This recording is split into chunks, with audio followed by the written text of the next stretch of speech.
একটি বাক্সে টাকা, আদুলি ও সিকির অনুপাত 3:4:5। মুদ্রাগুলির মোট মূল্য 100 টাকা হলে, মোট মূল্য দিয়ে দিয়েছে 100 টাকা, প্রত্যেক প্রকার মুদ্রার সংখ্যা হবে। দেখো, এই অঙ্কটা আমরা বেসিক নিয়মে করতে পারি, বা এই অঙ্কটার ক্ষেত্রে আমরা অপশন টেস্টও ব্যবহার করতে পারি। ঠিক আছে, প্রথমে বেসিক নিয়মটা আমি বলে দিচ্ছি, অপশন টেস্টটা তারপরে বলছি। এখানে যে অনুপাতটা দিয়েছে এটা হচ্ছে সংখ্যার অনুপাত। ঠিক আছে, সংখ্যার অনুপাত কি কি রয়েছে? 1 টাকার মূল্য আছে, 1 টাকা রয়েছে। তারপর আছে আধুলি, মানে হচ্ছে তোমার 50 পয়সা, আর সিকি মানে হচ্ছে 25 পয়সা। কি অনুপাতে রয়েছে? 3, 4 এবং 5 অনুপাতে আছে। তো আমরা এখানে ধরে নেবো যে তিনটে যদি 1 টাকা থাকে, তিনটা কয়েন যদি 1 টাকার হয়, তাহলে এখানে 3 টাকা তৈরি হবে। এখানে 4টা কয়েন যদি 50 পয়সা থাকে, তাহলে এখানে 2 টাকা তৈরি হবে। আর এখানে 25 পয়সা যদি 5টা কয়েন থাকে, তাহলে এখানে 5/4 টাকা তৈরি হবে।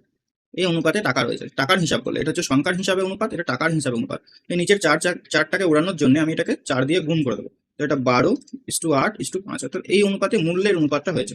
টোটাল আছে 100 টাকা।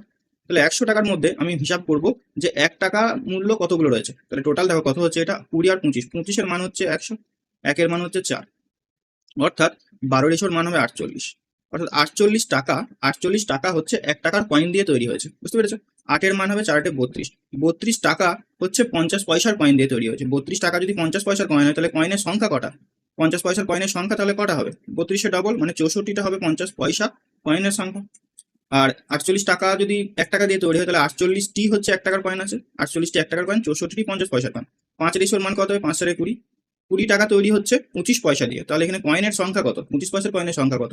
1 টাকার জন্য 4টা কয়েন দরকার হবে 25 পয়সা, তাহলে 20 টাকার জন্য 80টা কয়েন দরকার হবে। তাহলে অ্যান্সার হয়ে যাবে 48টি 1 টাকার কয়েন, 64টি 50 পয়সার কয়েন, আর 80টা হচ্ছে তোমার সিকি, অর্থাৎ 25 পয়সার কয়েন আছে। Option A. এটা গেল দেখো বেসিক নিয়ম। মেনলি এই নিয়মই আমাদের এই অঙ্কগুলোকে করতে হবে। কিন্তু এই অঙ্কটার ক্ষেত্রে যেহেতু 3টে সংখ্যায় দিয়ে রেখেছে না, তাহলে আমরা এটা অপশন টেস্টের মাধ্যমে করতে পারবো। দেখো, এই অনুপাতটা কি ছিল? এই অনুপাতটা ছিল যে কয়েনের সংখ্যার অনুপাত। আর এখানে যে অপশনগুলো দিয়ে রেখেছে, এটাও কিন্তু সংখ্যাগুলোকে দেওয়া রেখেছে। তার মানে এই অপশনগুলোকে কেটে যদি আমি ছোট করি, তাহলে 3:4:5 এই অনুপাতটা পাবো। বুঝতে পেরেছো? তাহলে এটা যদি 16 দিয়ে কাটি, দেখো 3-16 48, 4-16 64, 5-16 80। তাহলে 3:4:5 এই অনুপাতটা আমি পেয়ে গেলাম। বাকিগুলোকে দেখো, এটা যদি তুমি 2 দিয়ে কাটো, 24, 30, 35, এটা আর কাটবে না। এটাকে তুমি 5 দিয়ে এটা কাটাকুটি করতে দেখতে পারো, কাটছে না। এটাকেও তুমি 2 দিয়ে কাটো বা 4 দিয়ে কাটো, 4-11 44, 4-1-4, 4-17 68, 4-20 11:17:17, এটাও হচ্ছে না। তাহলে ডি, সি, বি কোনোটাই হবে না, এই হয়ে যাবে এটা সঠিক উত্তর। তুমি এটা অপশন টেস্টের মাধ্যমে করতে পারো। বোঝা গেছে?